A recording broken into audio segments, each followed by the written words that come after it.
Bonsoir. Bonjour tout le monde. Alors, hop, on va pouvoir commencer. Les personnes commencent à se connecter. Bonjour Lisa. Bonjour Morgane. Bienvenue du coup à cette seconde conférence de notre salon virtuel du PVT Australie. Je vous remercie d'être tous et toutes présentes aujourd'hui. Et je m'excuse pour mon absence d'hier. Malheureusement, je n'ai pas pu être là, mais je vais pouvoir me rattraper aujourd'hui et pour évidemment toutes les autres conférences des prochaines semaines. Je vais commencer par me présenter. Ensuite, je laisserai à Lisa le soin de faire une courte présentation. Je suis donc Morgane, je fais partie de l'équipe pvtis.net et donc de l'équipe www.australie.com. Je suis partie en PVT Australie et c'est pour ça que je suis présente avec vous aujourd'hui et sur les ateliers de préparation au départ qu'on propose sur pvtis.net, mais aussi sur WHV Australie, tout le contenu qu'on crée sur notre tout nouveau site donc dédié au PVT Australie. Je suis partie du coup pendant 1 an et je vais pouvoir vous parler un petit peu de mon expérience et répondre à vos questions à vous pour vos projets respectifs concernant votre PVT en Australie. Vas-y Lisa, si tu veux dire un petit Merci mot. Morgane. Peut-être qu'il y en a d'autres des personnes ici qui étaient là à la conférence d'hier. Donc du coup, vous avez déjà eu mon visage et ma présentation. Mais malheureusement, vous allez nous avoir tous les lundis et tous les mardis. Et pour Morgane, le mercredi, peut-être aussi sur les lives à l'occasion avec Julie. Donc, je suis moi aussi dans la team pvtiste.net en tant que chef de projet et je travaille, le grand plaisir de travailler avec Morgane sur whvaustralie.com. On a créé ce site il y a 1 an et demi maintenant pour accompagner pvtiste.net et faire un à côté exclusivement réservé à l'Australie. Dans tous les cas, que vous soyez sur un site ou sur l'autre, vous retrouvez globalement des contenus qui sont similaires. On a vraiment à cœur de garder les bonnes infos et les mêmes sur les 2 sites pour que vous ne soyez jamais perdus ou que vous ayez 2 versions des informations. Quand il y a une mise à jour de faite sur un site, elle est aussi faite sur l'autre. Si vous ne nous suivez pas encore sur les réseaux sociaux, ce sera Morgane et moi aussi qui sommes derrière le compte Instagram. Donc même si vous nous posez des questions, ce sera encore nous. Ça vous permet de mettre un visage sur un nom et puis aussi des noms sur un compte Instagram et un site internet. Donc comme l'a dit Morgane, je vais être avec elle aussi 2 lundis et 2 mardis encore du mois de septembre pour vous faire ces conférences. Du coup, aujourd'hui, la thématique du jour, on va rentrer dans le vif du sujet puisqu'on va parler de la chronologie des préparatifs pour pouvoir correctement partir en PVT Australie. Vraiment, on va tout balayer, tout le côté administratif, la préparation au départ qui concerne vraiment tous les petits détails, des plus importants aux moins importants, du plus lointain au plus proche de votre départ. Donc, pour le coup, ceux qui aiment les checklists, on va vraiment aller dans le détail. Comme vous l'avez vu hier, on propose des replays du coup sur les conférences. Vous avez dû peut-être le voir passer puisque le replay de la conférence de lundi est donc déjà en ligne. Donc si jamais vous avez besoin de revoir des éléments de cette conférence, ce sera évidemment possible. Et voilà, je pense qu'on va pouvoir commencer. Alors je vais mettre la petite présentation comme hier. Hop. Ouais. Alors, je ne sais pas si c'est peut-être moi qui saute un petit peu de mon côté. N'hésitez pas à nous dire s'il y en a une ou l'autre qui saute à un moment donné, que vous loupez une info. Ça nous permettra de raccrocher les wagons. Morgane, est-ce que tu veux que je fasse un petit point sur le programme rapide des prochaines conférences, peut-être ? Allez, vas-y. Super. Alors du coup, pour les personnes qui nous rejoignent aujourd'hui, qui n'étaient pas là demain, on fait juste un petit récap du planning si vous ne l'avez peut-être pas en tête ou en tout cas pas vu complètement. Mais lundi prochain, on se retrouvera pour une conférence sur les démarches à l'arrivée cette fois-ci, pour que vous sachiez quoi faire et dans quel ordre. Le mardi, ce sera s'installer en Australie, donc là avec des conseils sur la recherche de job et de logement. Ensuite, on aura le lundi 15 septembre sur l'achat d'un véhicule et les erreurs à absolument éviter, les faux pas, les bonnes choses à faire également. Vous êtes quand même nombreux et nombreuses à acheter un véhicule quand vous vous trouvez en Australie. Donc, ce sera une conférence qui, a priori, sera assez précieuse pour vous. Et ensuite, le mardi 16 septembre, ça va être sur le renouvellement de visa. Là, ça va être pour les personnes qui soit ont déjà en tête le fait de faire une 2e ou une 3e année, soit juste toutes les personnes qui seront curieuses de savoir comment on s'y prend et puis comment on compte ces fameux jours, puisque c'est souvent une des questions principales que vous avez. Et ensuite, chaque mercredi, donc demain, mercredi 10 septembre et mercredi 17 septembre, vous aurez également un live thématique sur Instagram sur ce que c'est que le PVT Australie, mais aussi sur les top lieux et expériences à faire sur place, les choses à voir absolument. Certains d'entre vous ne restent parfois pas forcément qu'une année par choix. Donc voilà, au moins vous aurez une petite liste des top lieux à faire en Australie, en tout cas selon nous. Hop. Alors, on va être ensemble aussi, je ne vous l'ai pas dit, mais pour 1 heure normalement. Donc vous allez pouvoir commencer déjà même à poser vos questions sur la thématique du jour, donc la chronologie des préparatifs.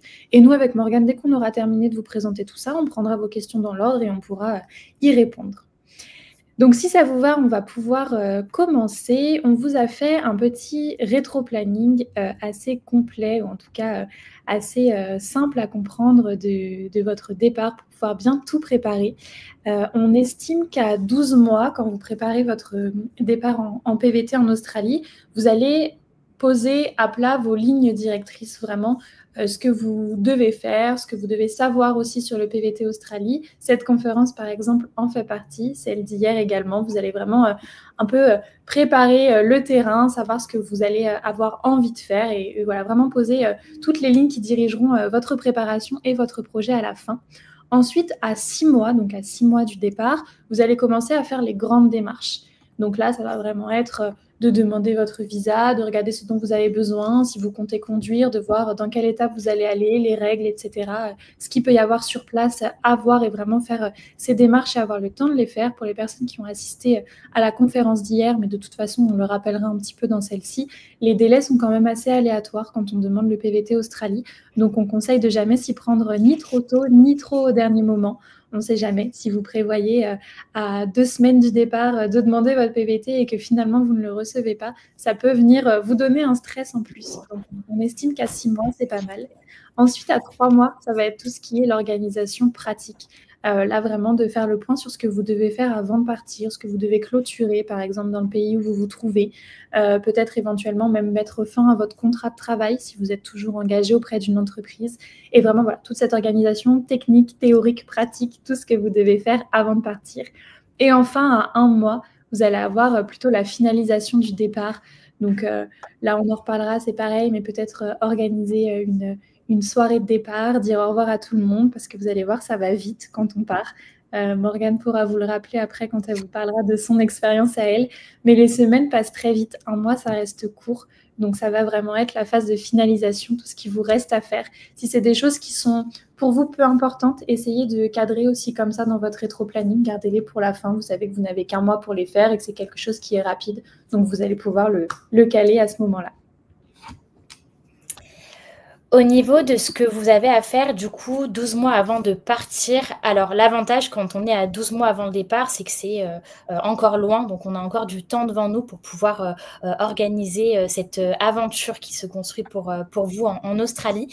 Moi, ce que je vous recommande, si vous êtes dans ce cadre-là, donc d'un départ potentiel dans 12 mois, c'est de commencer vraiment par le B.A.B.A. Vous en avez entendu parler hier pendant la première conférence, c'est de savoir tout simplement déjà si vous êtes éligible au PVT en Australie.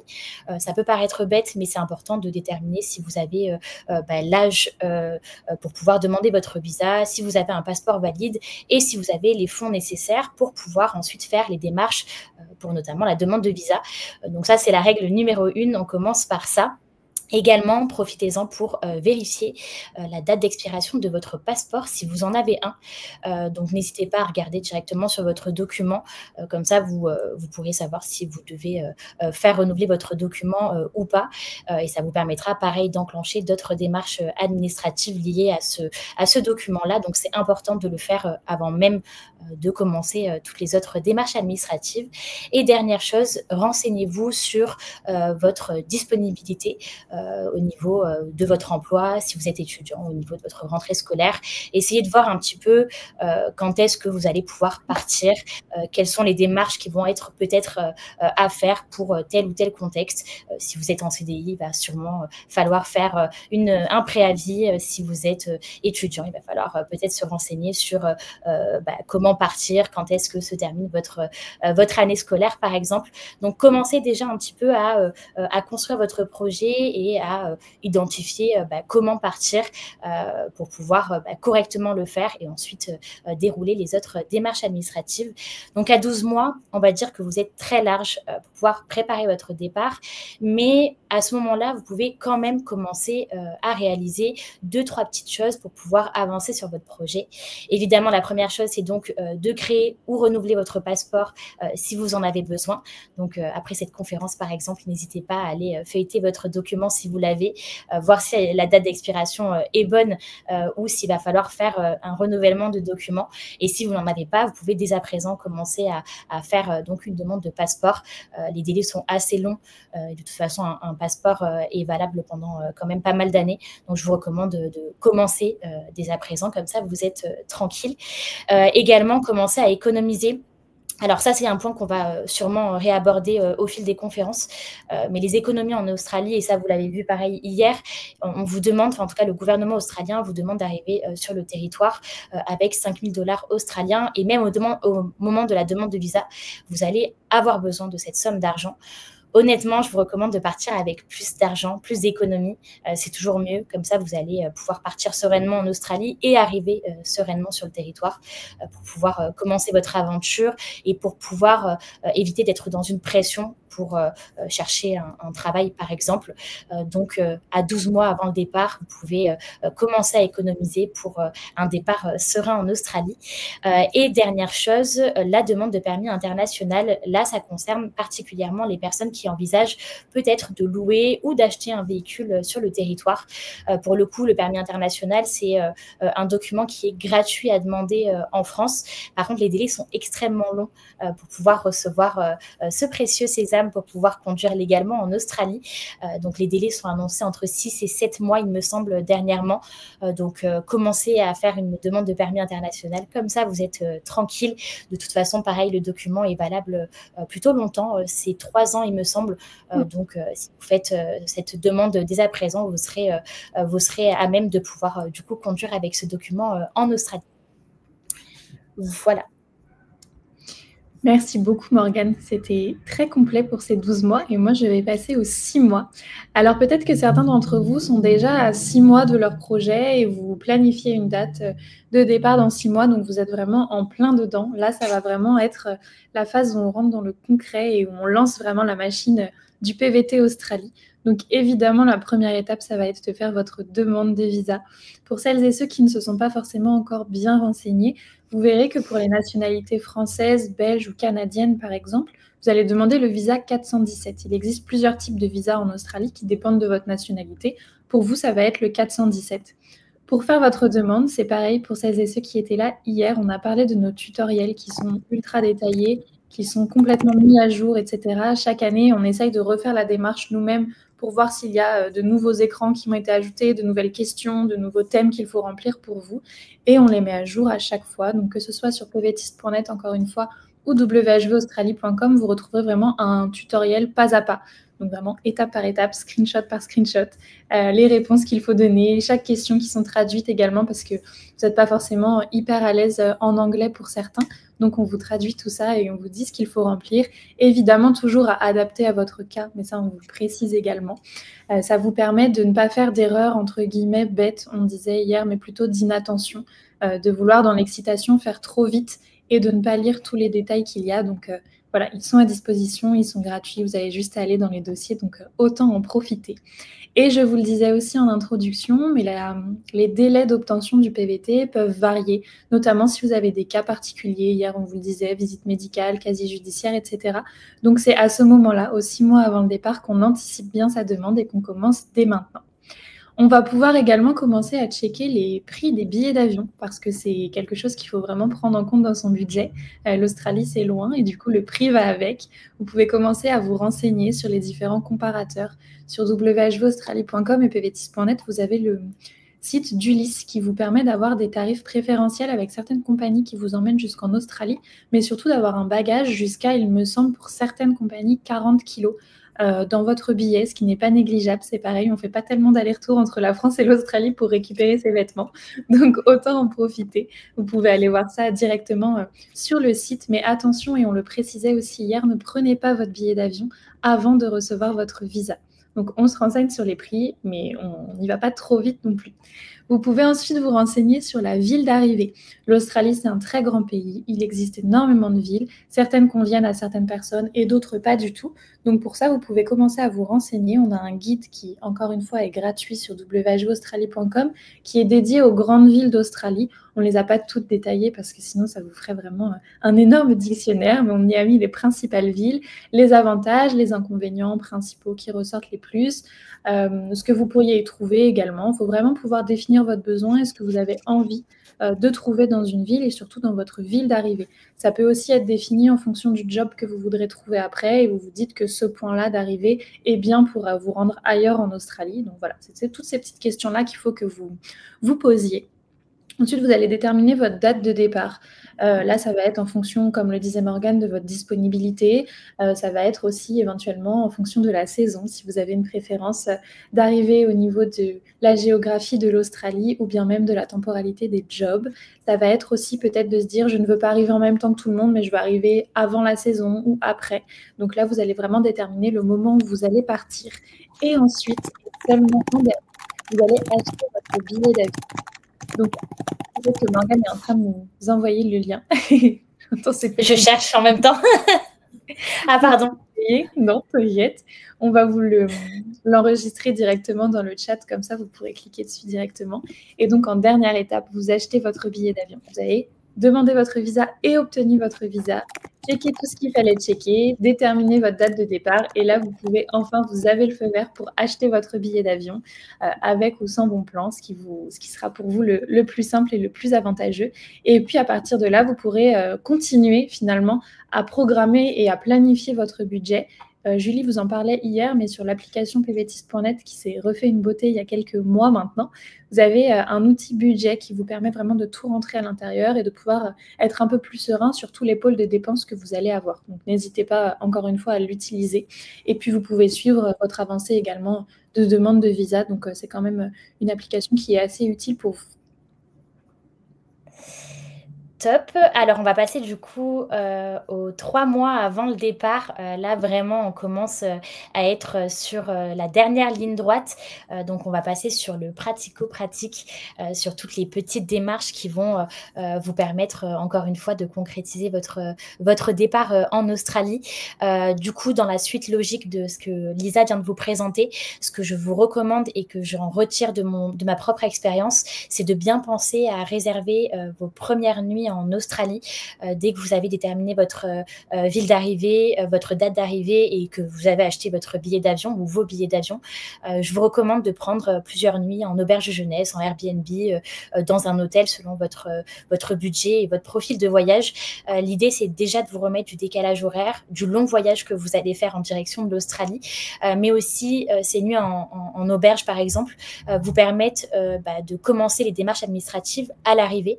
On en parle justement la semaine prochaine, donc de toutes les démarches qu'il y aura à effectuer au moment de votre arrivée en Australie et donc les premiers jours de votre PVT.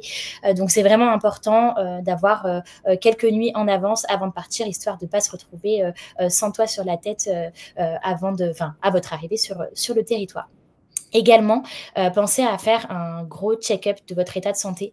Faites un tour des médecins gynéco, votre médecin de famille, podologue par exemple, enfin tous les médecins possibles et imaginables pour arriver en Australie tout beau, tout propre. L'idée, c'est de bien penser que toutes les assurances PVT, quelles qu'elles soient, ne prendront jamais en charge vos antécédents médicaux avant votre départ. Donc, si jamais vous avez besoin de faire refaire des lunettes par exemple, faites-le avant de partir. Parce que ces dépenses-là ne seront donc jamais prises en charge.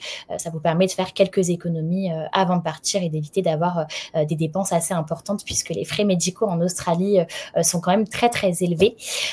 Également, faites le point sur vos moyens de paiement à l'étranger. Alors, il y a quelques temps, avec Julie, on s'est posé la question parce que généralement, ce qu'on dit, c'est prenez un rendez-vous avec votre conseiller bancaire et allez à votre banque pour prévenir de votre départ. C'est vrai que c'est ce que j'avais fait fait quand je suis partie en Australie. J'avais pris donc rendez-vous avec ma conseillère bancaire. J'avais donc bien spécifié que j'étais à un départ plutôt longue durée à l'étranger. Et j'avais pris donc une carte internationale. Aujourd'hui, on va dire que les choses ont un petit peu évolué. Donc, on voit pas mal de banques en ligne qui proposent aussi des cartes pour voyager à l'étranger. Donc, à vous de voir ce que vous préférez faire. Soit garder votre compte bancaire français et prendre une banque en ligne, soit tout basculer sur une banque en ligne et ensuite ouvrir également un compte bancaire australien.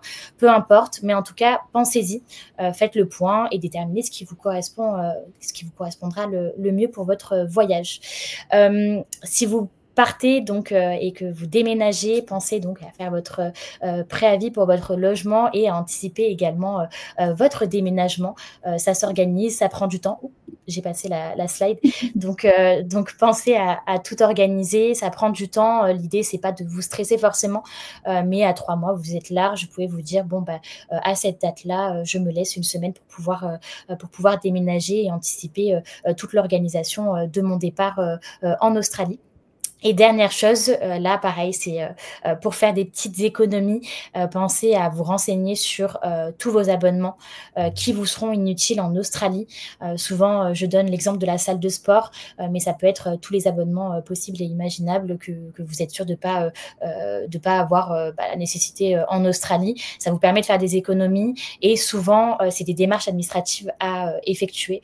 Donc, soit il faut envoyer un document pour résilier le contrat, soit il faut faire une période de préavis. Dans tous les cas, faites-le avant de partir parce qu'une fois en Australie, vous risquez soit d'avoir la flemme de le faire, soit pas forcément avoir le temps. Donc, pensez-y, ça vous permet de garder cet argent pour ensuite profiter sur place. Donc, c'est des petites démarches, on va dire, qui viennent compléter votre préparation au départ avant la vraie dernière ligne droite. Ouais, la vraie dernière ligne droite dont je vais vous parler maintenant, c'est ce qui va venir un peu clôturer soit vos 12 mois de préparation si vous avez bien pris 1 an, soit vos 6 mois si vous commencez, je vous le disais, à mois plus 6 avant votre départ. Donc là, il va nous rester une petite ou longue checklist en fonction de ce que vous avez fait dans les mois qui ont précédé. C'est souvent une période où on peut se sentir parfois un petit peu dépassé, mais tout se passe très bien et on y arrive tous. Donc, pas de problème et pas de souci à se faire là-dessus. Vous allez pouvoir déjà commencer à pré-préparer, je dirais, votre arrivée en scannant et en sauvegardant tous vos documents. C'est hyper important parce que si vous en avez besoin à un moment donné et que vous n'avez plus votre fameux papier que vous avez imprimé, que ce soit, je dis n'importe quoi, une checklist, votre permis international que vous avez en petit document qui ressemble un peu, vous verrez quand vous allez le recevoir, un passeport un peu plus grand. Au moins, vous avez tout de scanner, de sauvegarder et vous n'avez pas besoin de vous prendre trop la tête là-dessus. Sauvegardez tout bien comme le e-visa, par exemple, puisque le PVT Australie, c'est un e-visa que vous allez recevoir. Parfois, ça met un petit coup de stress. On reçoit des messages en nous disant « Oh mon Dieu, où est-ce que je le retrouve ?» Donc, sauvegardez bien tout ça. Renommez même vos fichiers. Ça, c'est un truc qu'on apprend aussi quand on part en PVT. Parfois, on perd les documents, on les a soulignés, mais on ne les a pas renommés. Et du coup, on ne sait pas que c'est ça. Ça met un coup de panique en plus qui est inutile et totalement évitable. Donc, pensez bien à ça. Pensez bien aussi à sauvegarder et enregistrer votre assurance PVT. Hier, on a pas mal insisté là-dessus, mais elle est obligatoire. En ce moment, jusqu'au 30 novembre, vous avez aussi 5% de réduction sur Globe PVT, que ce soit sur pvtist.net ou whvaustralie.com. Pensez bien à avoir votre justificatif d'assurance au cas où on vous le demande, arrivé à l'immigration. C'est quand même très important. Si vous avez également des ordonnances médicales parce que vous avez l'habitude de prendre des antidouleurs ou ce genre de choses, en sachant bien que c'est maximum 3 mois dans vos bagages qui sont autorisés de traitement à emmener avec vous en Australie, pensez bien à avoir les ordonnances qui correspondent aux médicaments que vous emmenez. Ensuite, vous allez pouvoir passer à la phase un peu des achats, que ce soit les équipements, si vous allez faire de la randonnée ou si vous prévoyez toute activité en tout genre, les vêtements, etc. aussi que vous comptez prendre avec vous. Encore une chose, et on en parlera aussi à l'arrivée, mais pensez bien à ce que tout soit propre. Petit teasing pour notre prochaine conférence, mais c'est très important puisque ce sera à déclarer et vérifier. Donc, faites vos derniers achats et puis faites également vos bagages. Ensuite, une fois que vous aurez tout, on le met 1 mois avant le départ, tout simplement parce que ce n'est pas forcément un départ en train que vous allez prendre pour un week-end où vous allez à Paris visiter des musées, vous avez besoin d'un pantalon et de 2 t-shirts. C'est pour certains, un an de road trip et de backpack où vous allez tout mettre dans votre sac à dos. Je ne dis pas que vous ne pouvez rien racheter en Australie puisqu'évidemment, il y a des magasins et vous avez à disposition ce que vous chercherez. Mais si vous vous enfoncer un peu dans le désert australien et que vous n'avez pas forcément de commerce à disposition, prévoyez au moins de commencer à organiser votre bagage, de savoir si vous voulez prendre une valise, un sac à dos, etc. Au moins, vous faites cette checklist mentale-là un mois avant de partir. Vous avez vos affaires, vous savez ce qui rentre et vous savez avec quoi vous partez. Et puis, on l'a peut-être quasiment tous vécu, on n'est pas à l'abri d'une roue de valise qui casse avant de partir. Et quand c'est la veille, c'est vraiment pas pratique. Donc, préparez à commencer cette partie-là. Ensuite, ça va un peu dans les démarches aussi dont parlait Morgane, mais vous allez pouvoir commencer à vous inscrire ou à suspendre vos droits à France Travail. Par exemple, si vous êtes dans le cadre d'une fin de contrat et que vous avez le droit d'ouvrir des droits à France Travail, donc anciennement Pôle emploi, on vous conseille de vous inscrire, d'ensuite suspendre vos droits pour pouvoir y avoir de nouveaux droits quand vous allez rentrer d'Australie en France. Parce que si vous ne les ouvrez pas, peut-être que vous allez les perdre quand vous allez revenir. C'est une démarche qui est un peu complexe, entre guillemets, à comprendre, mais vous prenez rendez-vous avec votre conseiller ou vos conseillères et on vous donnera le meilleur conseil de toute façon puisque c'est leur métier et ils savent de quoi ils parlent. Mais en tout cas, faites bien attention à ça. Je vous parlais de l'assurance juste avant dans les documents, mais évidemment, n'oubliez pas de souscrire à une assurance. On le dit, qui couvre toute la durée du PVT, même si les contrôles sont rares. Ils existent et surtout, si vous ne prenez que 3 mois, mais vous êtes malade à partir du 4e mois où vous vous cassez la cheville, vous ne serez plus couvert et les soins de santé seront pour vous et d'hôpital également. Julie en parlait hier d'une hospitalisation qui a coûté 30 000 $ et là, on est content d'être assuré. Ensuite, je vous le disais aussi un petit peu en préambule, mais organiser une fête de départ, une journée de départ, un goûter de départ, peu importe, mais essayez de réunir vos proches au maximum pour pouvoir leur dire au revoir. C'est vrai qu'ils n'auront peut-être pas forcément l'occasion de venir vous voir, même si ça serait très sympa, et vous peut-être pas de rentrer pendant 1 an. Le temps passe vite, mais tout de même, ça fait toujours du bien de voir nos proches avant de partir. Préparez également des papiers comme votre CV version australienne pour être vraiment prêt dans vos démarches quand vous allez arriver, quand vous allez vouloir faire une recherche de job. Au moins, vous êtes sûr que c'est prêt de votre côté. Ça ne veut pas dire que vous n'aurez pas besoin de le changer pour une description de poste qui serait différente, mais au moins pour un job temporaire que vous voudriez trouver, quelque chose d'alimentaire, vous avez un CV sous la main, même plusieurs si vous voulez les imprimer en avance, et vous serez tranquille également de ce côté-là. Et je pense que j'ai fait le tour à peu près de tout ce qu'on a à faire, en tout cas en dernier. Morgane, est-ce que tu vois un dernier point que j'aurais peut-être omis? C'est parfait. Je pense qu'on va pouvoir passer du coup à cette slide-là qui est assez, en fait, qui complète tout ce qu'on vient de dire.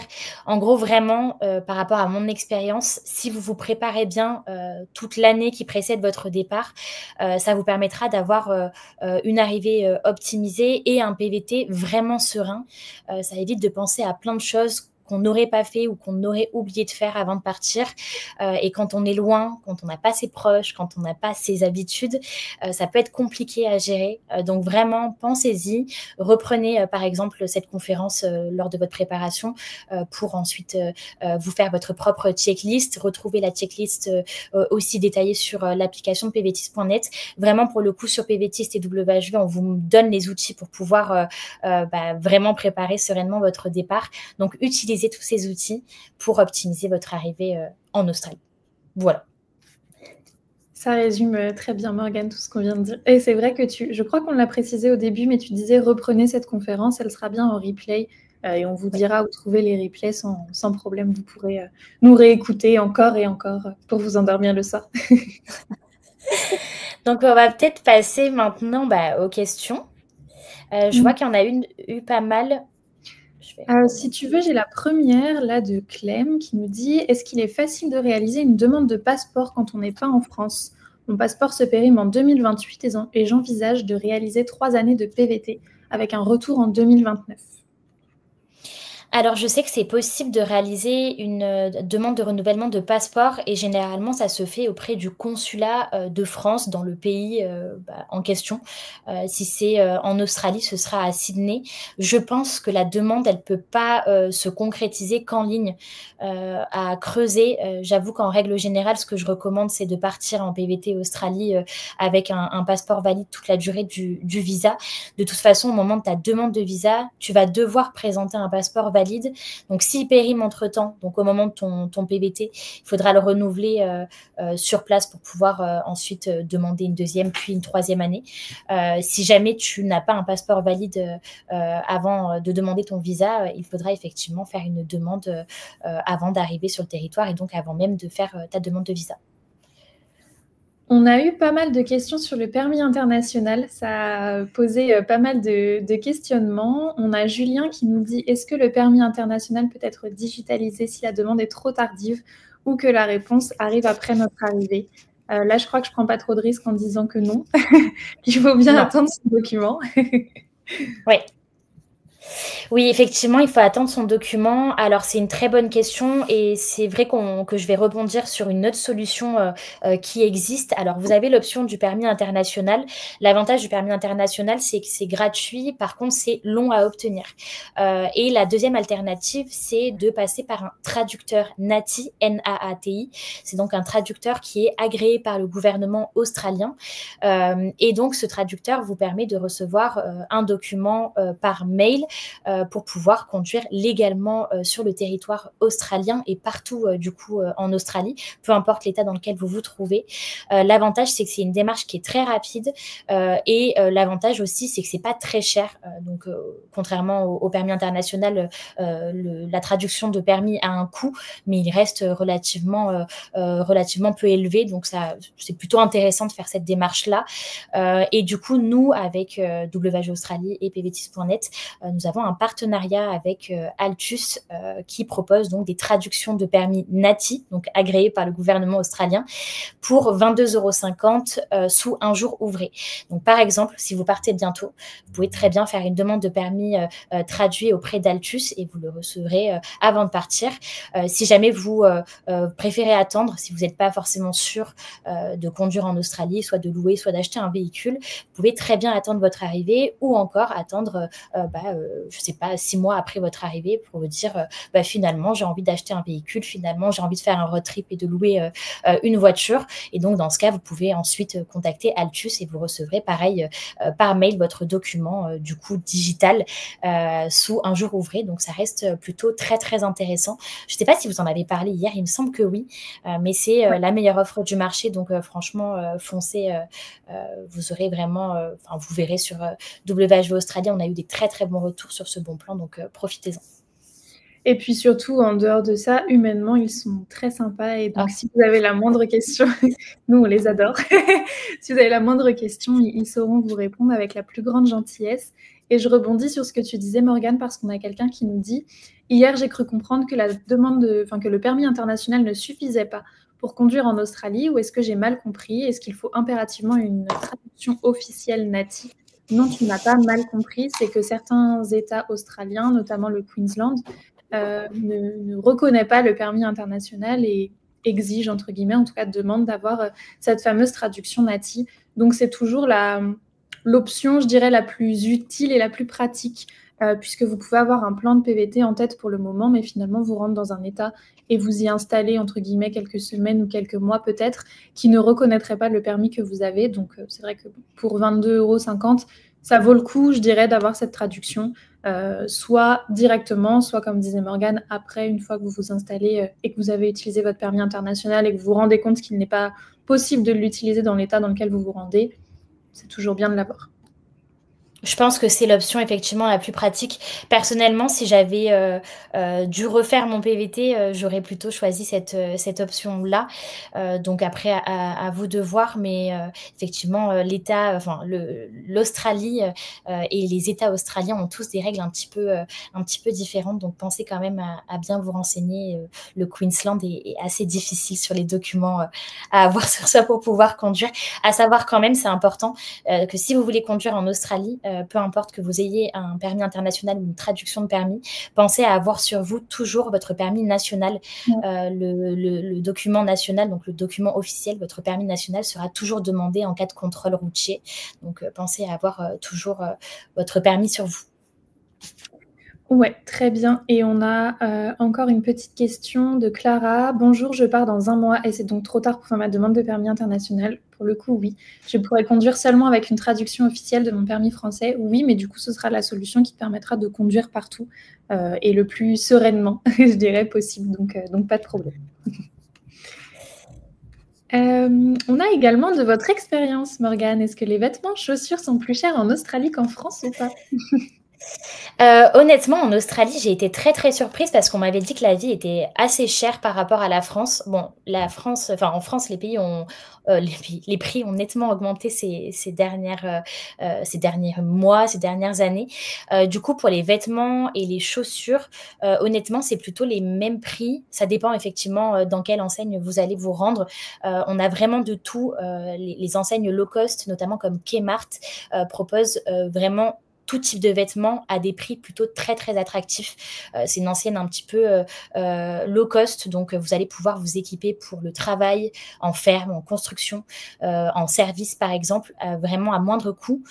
Donc si jamais vous avez des objectifs de travail en Australie, ne partez pas avec un équipement complet dans vos bagages, préférez plutôt l'achat sur place pour pouvoir être tranquille et pas devoir prendre tout l'équipement sur votre dos pendant votre voyage en direction de l'Australie. Donc honnêtement, au niveau des prix, non, vous verrez que c'est plutôt similaire à la France. Et il y a même des enseignes qui sont plutôt cool en Australie. Donc pensez à garder une petite place dans vos bagages et notamment en tête, je crois que c'est Ganda, la marque. Si vous allez en Australie et que vous voyez ce magasin-là, pensez à moi parce que c'est vraiment une marque qui est très très sympa.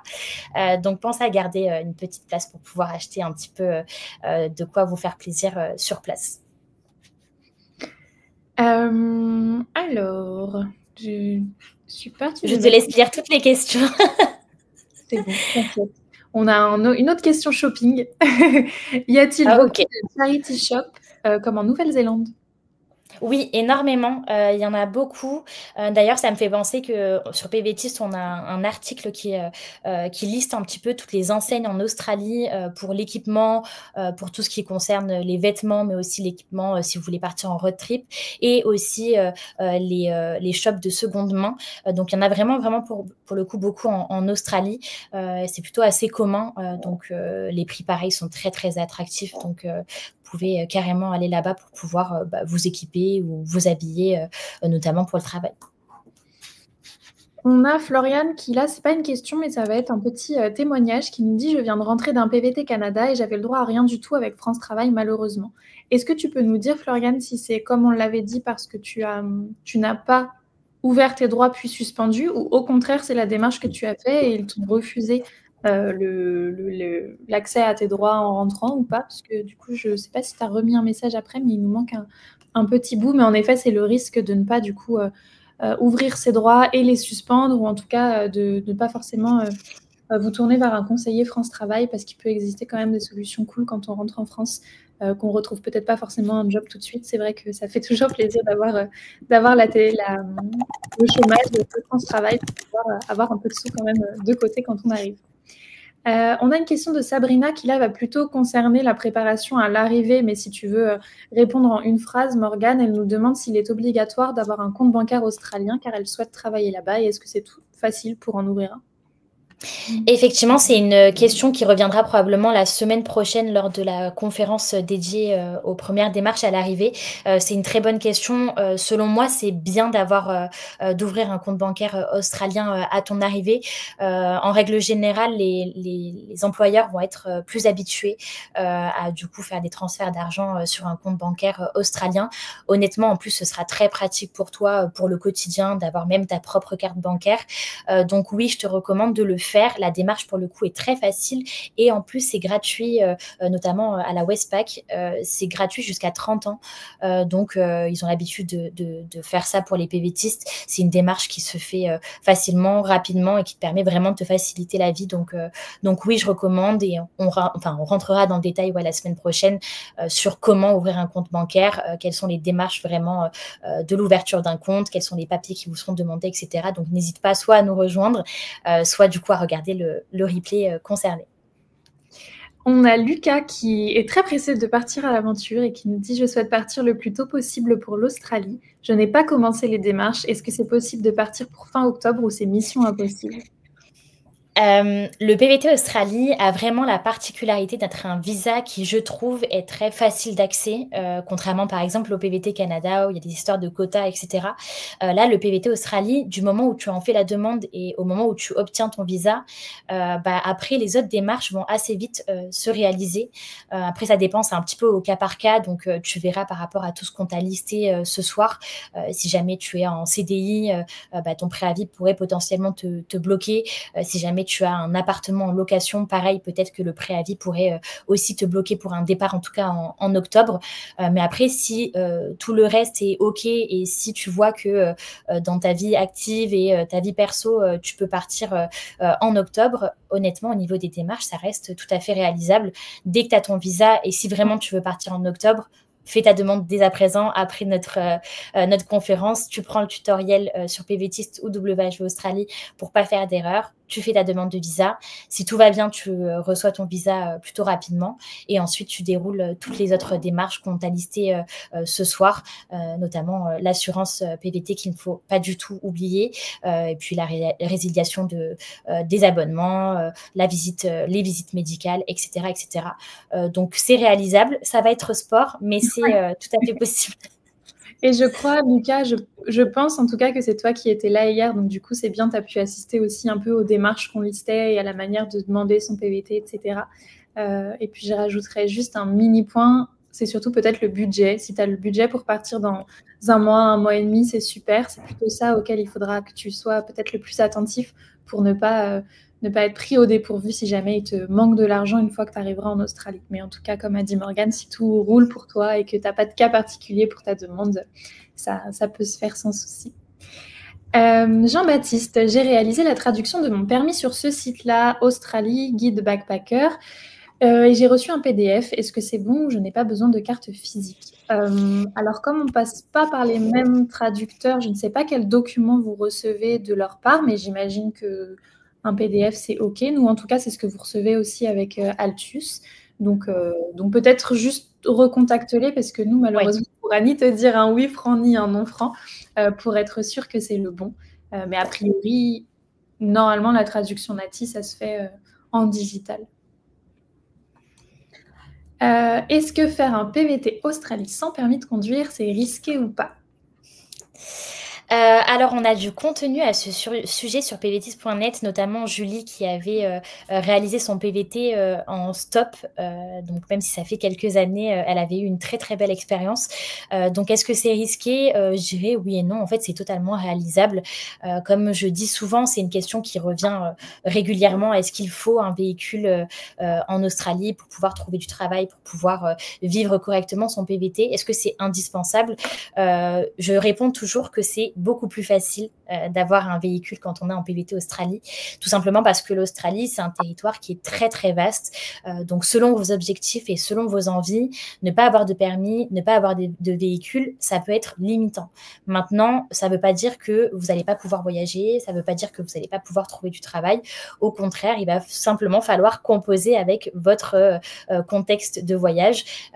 Donc, vous allez devoir probablement trouver des covoiturages, trouver des amis de route pour pouvoir rejoindre un point A à un point B. Donc, il va falloir se débrouiller, mais il y a plein de PVTistes qui le font. Donc, c'est pas impossible, mais effectivement, il va falloir composer.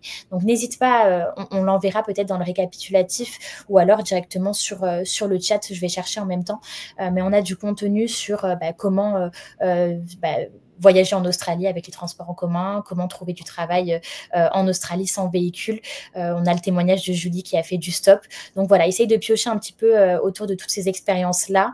Et ensuite, effectivement, il faudra réussir à pas mal te débrouiller, sauf si peut-être tu as un objectif de PVT plutôt citadin.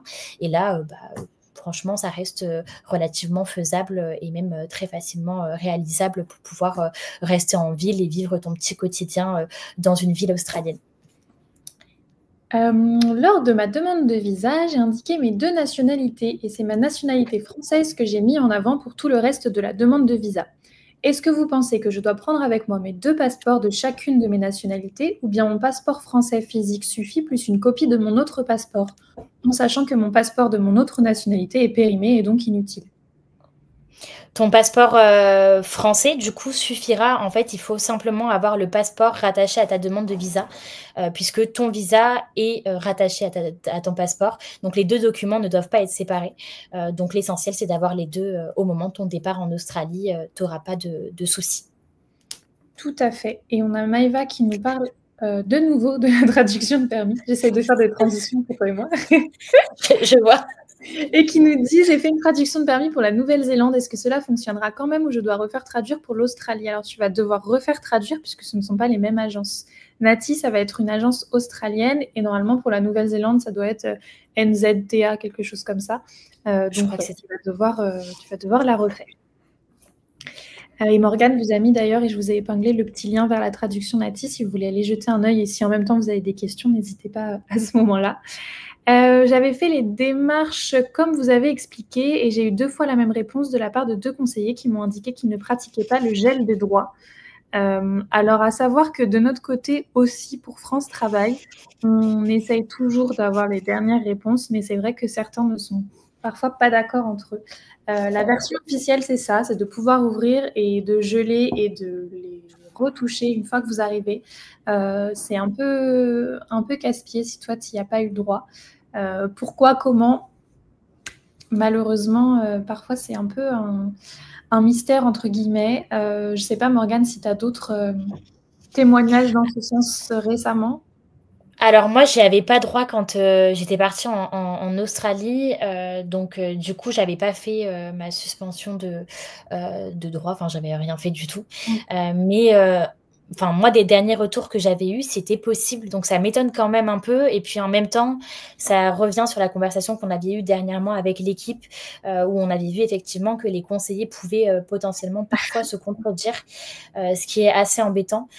Je pense que sur cette thématique, alors ça fait déjà la 2e fois, mais peut-être réinsister parce que, je ne sais pas si tu es d'accord Lisa, mais c'est quelque chose qui est possible. On a vu plein de PVTistes, que ce soit pour l'Australie ou ailleurs, qui ont réussi à geler leurs droits. Donc ça m'étonne quand même un peu qu'à 2 reprises, on t'a indiqué que ce n'était pas possible.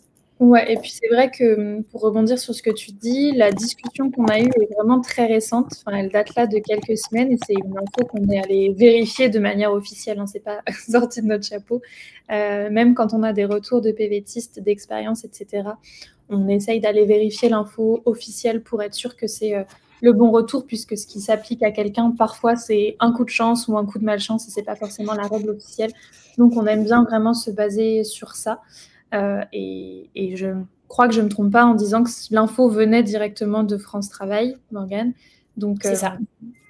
Ouais, soit peut-être réinsister, peut-être qu'on peut regarder de notre côté quel lien officiel on a et tu peux peut-être leur envoyer pour leur dire, bah voilà, c'est écrit noir sur blanc ou est-ce que cette situation s'applique à la mienne? Voilà, peut-être que ce sera la bonne solution pour toi pour redemander. Je ne sais pas si tu viens de rentrer ou si tu es rentré il y a déjà un moment, mais peut-être refaire un essai. Alors ensuite, merci, mais bien de rien. Clémentine, pour l'avion, si on ne connaît pas notre date de retour, est-il préférable de prendre seulement un aller? Alors l'aller simple est une très bonne alternative, notamment si vous voulez vraiment vivre un PVT assez libre sur la date de retour en France, par exemple, ou même sur le lieu de retour en France. Par exemple, si vous commencez comme moi votre PVT à Sydney et que vous le terminez à Perth, si j'avais pris mon billet d'avion aller-retour, j'aurais été un petit peu embêtée, ou en tout cas j'aurais dû rejoindre Sydney pour pouvoir prendre mon avion en direction de la France. Donc l'aller simple est vraiment une très bonne alternative. Effectivement, si vous prenez un aller simple, la seule différence, on va dire, c'est que quand vous prenez un aller-retour, le gouvernement australien ne vous redemande rien de plus à votre arrivée. Par contre, si vous décidez de prendre un aller simple, le gouvernement australien vous demande d'avoir, en plus des 5 000 $ qui vous sont demandés au moment de la demande de visa et de votre arrivée sur le territoire, d'avoir des fonds suffisants pour pouvoir vous payer un billet d'avion au retour. Donc, au niveau des fonds suffisants, il ne précise rien. Donc, le gouvernement ne précise pas grand-chose. Donc, en règle générale, on recommande d'avoir, en plus des 5 000 $ australiens, au minimum 800, voire 1 000 € pour pouvoir vous payer un billet d'avion retour et pour pouvoir justifier en cas de demande de cette preuve de fonds-là supplémentaire pour pouvoir acheter votre billet d'avion en direction de la France à la fin de votre PVT. Donc voilà, c'est, je pense, en tout cas une très bonne option, notamment pour ceux qui veulent faire un PVT un petit peu nomade. C'est ce que j'avais fait moi pendant mon aventure. J'étais partie du coup pendant 1 an, mais j'avais vraiment la vocation de pas mal voyager. Donc là, les simples pour moi, en tout cas, c'était l'option idéale. Effectivement, en termes de prix, quand vous allez cumuler l'achat du billet aller et l'achat du billet retour, vous verrez que c'est moins intéressant, mais pour être plus libre, donc à vous de faire le choix qui vous correspond le mieux. Et si vous optez pour l'aller-retour, c'est une très bonne option aussi. Si on ne parle pas anglais, ou très peu, est-ce limitant? J'imagine qu'on apprend sur place, mais c'est quelque chose qui me stresse un peu. C'est vrai qu'on ne l'a pas ajouté sur la chronologie. On en a parlé un petit peu hier aussi. Ok. Mais c'est vrai que c'est quelque chose qui est important, l'anglais, et c'est une question qui revient souvent parce que je peux comprendre, c'est très très stressant. Pour vous donner un ordre d'idée, moi j'avais un très très mauvais niveau d'anglais. Je connais même pas les niveaux, c'est vous dire, je sais même pas à quoi ça correspond. Moi je savais vraiment le strict minimum, ce qu'on m'avait appris à l'école, donc je savais m'en sortir, on va dire, pour éviter les drames arrivés sur le territoire, mais j'étais pas du tout bilingue. Effectivement, c'était un stress. Alors moi je suis partie accompagnée, donc peut-être que c'est plus facile quand on part à deux, mais c'est vrai que c'est stressant avant de partir de se dire, est-ce que je vais réussir à trouver du travail, est-ce que je vais réussir à acheter un véhicule si je veux acheter un véhicule, est-ce que je vais réussir à louer un appartement, à trouver une colocation, à me faire des amis. Donc c'est vrai qu'on se pose plein de questions, mais une fois sur place, on est dans le grand bain, donc il n'y a pas vraiment de choix, et je pense que c'est honnêtement la meilleure façon de s'améliorer. Le gros avantage de l'Australie et des Australiens, c'est qu'ils vont vous laisser la chance de faire vos preuves et donc de vous améliorer. Même si vous avez un niveau d'anglais qui est faible, vous allez pouvoir quand même trouver du travail, vous allez pouvoir acheter un véhicule. Vraiment, mon expérience, pour le coup, en est la preuve, puisque j'avais un niveau d'anglais qui était assez faible et j'ai réussi à trouver rapidement du travail, à acheter un véhicule, à faire le tour de l'Australie, à faire des rencontres. Alors, c'était parfois des rencontres un peu particulières parce qu'on ne se comprend pas toujours et des fois, c'est un petit peu gênant parce que quand on est en service et qu'on ne comprend pas ce que le client nous demande, ça peut être un petit peu compliqué, mais c'est des belles anecdotes ensuite à raconter. Mais ce que je peux te recommander, c'est peut-être avant de partir, commencer soit à prendre des cours si tu veux vraiment développer ton vocabulaire et ta connaissance de l'anglais, soit commencer à regarder un petit peu des séries, des films en anglais et même peut-être en version australienne si tu trouves des films et des séries version Australie, ça peut être pas mal, tout simplement parce que l'accent australien est assez particulier. Vous allez très vite vous en rendre compte. Donc, si vous habituez un petit peu votre oreille à cet accent un petit peu hors du commun, ce ne sera que mieux. Et puis après, à votre arrivée, vous allez voir, en auberge de jeunesse, vous allez faire beaucoup de rencontres. Donc, ça permet aussi de vite s'améliorer. Quand vous allez travailler selon les jobs aussi, ça va être un gros avantage. Donc, au niveau de l'amélioration, vous allez avoir une amélioration qui sera nette pendant votre PVT. Mais vraiment, essayez aussi, bon, ça on le dit souvent avec Julie pendant les lives, peut-être d'éviter de croiser trop de Français. Alors, on va pas dire il faut pas du tout leur parler. Bien au contraire, vous pouvez faire de très belles rencontres même auprès des Français. Mais si votre objectif c'est vraiment de vous améliorer en anglais, plutôt rester avec des étrangers, avec des Anglais, avec des Australiens, ou alors avec des Français, mais en parlant que en anglais, pour pouvoir vous améliorer et rentrer en France en étant proche d'un potentiel bilingue. Je dis ça proche parce que je suis pas devenue bilingue, si jamais vous vous posez la question, malheureusement, parce que je suis restée avec beaucoup de Français, donc faites pas forcément la même erreur que moi, même si ça a été de très belles rencontres et que je regrette pas ces moments-là. Voilà.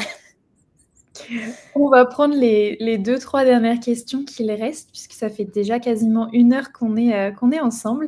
Le temps passe vite quand on s'amuse bien, comme on dit. Mais je crois que je parle beaucoup aussi. N'hésite pas à me le dire, Lisa, si je parle trop. Moi, j'adore t'entendre parler, Morgane, donc j'espère que les autres aussi. On a une question de Julien qui nous dit: «Autre question côté vol, y a-t-il des choses à savoir sur des compagnies, des règles, bagages, assurance, escale, et cetera?» Bah là, je dirais que pour le coup, ça va être en fonction de la compagnie que tu vas choisir et pour le coup, elles auront, leurs règles bien spécifiques. En revanche, peut-être que Morgane, tu as un tips ou 2 à Ce que je te recommande, c'est de regarder sur notre, article qu'on enverra dans le récapitulatif. Peut-être qu'on l'enverra plutôt sur la conférence, la prochaine conférence, mais tu le retrouveras sur notre site www.australie.com, sur ce que tu as le droit d'emporter ou non en direction de l'Australie. Parce que l'Australie, il y a quand même pas mal de règles. Parfois, ça peut être des petites règles bêtes, mais ça t'évite d'avoir des amendes. On avait eu justement un PVTiste qui avait travaillé un petit peu avec nous et qui était rentré sur le territoire australien avec une salade, si je me trompe pas. Ouais. Et il avait payé une amende de genre $400. Une salade entre, en fait, son escale, il était parti en vacances en Thaïlande ou quelque chose, et à l'aéroport, il avait pris une salade qu'il avait voulu manger dans l'avion, il a oublié que c'était dans son sac, et arrivé en Australie, amende pour une petite salade. Donc voilà, il y a plein de choses à connaître sur la réglementation pour pouvoir voyager en direction de l'Australie. Donc ça, si tu peux participer à notre prochaine conférence, ça peut être pas mal parce qu'on va pas mal parler de ce sujet-là, notamment sur le voyage en direction de l'Australie, ce qu'on peut emporter ou non. Et ensuite, dernier petit tips, du coup, tu parlais des bagages. Faire attention à ce que tu prends, garder dans ton bagage cabine plutôt le matériel auquel tu tiens, qui est plutôt fragile, plutôt cher, l'électronique notamment. Penser à prendre tous tes papiers aussi dans ton bagage cabine plus tôt, avoir peut-être de quoi t'habiller pour au moins une journée si jamais, par malchance, on touche du bois, tu perds ton bagage. Mais ça, c'est des petits tips effectivement qu'on te donnera plutôt la semaine prochaine. Donc, soit regarde-nous en direct, soit en replay pour avoir toutes les infos. De toute façon, tu retrouveras tout sur www.australie.com. Voilà, j'essaie de faire vite. Est-ce facile de faire des connaissances? Je pars seule et ça me fait un peu peur. Alors oui, moi j'ai trouvé que c'était plutôt facile. Je suis quand même quelqu'un d'assez timide, j'ai mon cercle d'amis et tout, et je m'étais dit en Australie, j'y vais pas du tout pour me faire des amis. Je me suis fait grave d'amis en Australie, alors que j'avais pas prévu ça. Tu verras que dès que tu vas aller en auberge de jeunesse, et c'est ce que je recommande vraiment, c'est de rentrer dans le grand bain. Je l'ai déjà utilisé 2 fois cette expression sur une heure, c'est assez fou, alors que je le dis jamais. Mais vraiment aller dans une auberge de jeunesse, rencontrer du monde, ce sera des rencontres qui seront assez proches de ce que vous êtes aussi, puisque vous êtes en PVT. En règle générale, en auberge de jeunesse, on a beaucoup de voyageurs. Travailler aussi, pour le coup, ça vous permet d'autofinancer votre voyage, mais aussi de faire des rencontres. Et puis, selon la ville que vous allez choisir, Melbourne, Sydney, Brisbane, ce sont des villes qui bougent beaucoup, notamment Melbourne. Donc, il y a pas mal de festivals, de concerts, de sorties, de boîtes et tout. Donc, les gens sortent quand même beaucoup en Australie. Ce sont aussi des moyens pour pouvoir faciliter les rencontres. Donc vraiment, n'aie pas trop peur. Alors c'est facile à dire parce que moi je suis pas dans ton cas, mais tu verras qu'il y a beaucoup de gens qui partent en solo en Australie, et notamment beaucoup de femmes, puisque c'est un pays qui est assez safe. Donc profite, au contraire, profite. J'ai eu un retour sur l'accent des Australiens. Selon ton expérience, est-ce que tu as eu du mal ou avec le temps ça va? Alors franchement, au début, c'était particulier. Après, avec le temps, ça allait. Quand j'étais sur la côte est australienne, c'était plutôt facile ensuite de s'habituer à l'accent. Par contre, quand je suis rentrée dans les terres, puisque j'ai fait un road trip dans le désert australien, là, j'ai l'impression, quand j'ai rencontré une autre partie de la population qui avait vraiment l'accent australien. Mais pour le coup, ça va. Et puis, en fait, vous allez vous en rendre compte. Au début, ils ont l'habitude. Et ensuite, ils vont faire l'effort de parler plus doucement, d'éviter de faire des contractions de mots. Je vous conseille de regarder sur pvtist.net. On a un article sur le sujet, sur toutes les expressions un petit peu australiennes. Vous verrez qu'ils ont des mots qu'ils réduisent. Je ne sais pas pourquoi ils font ça, mais des fois, c'est très loin de la réalité.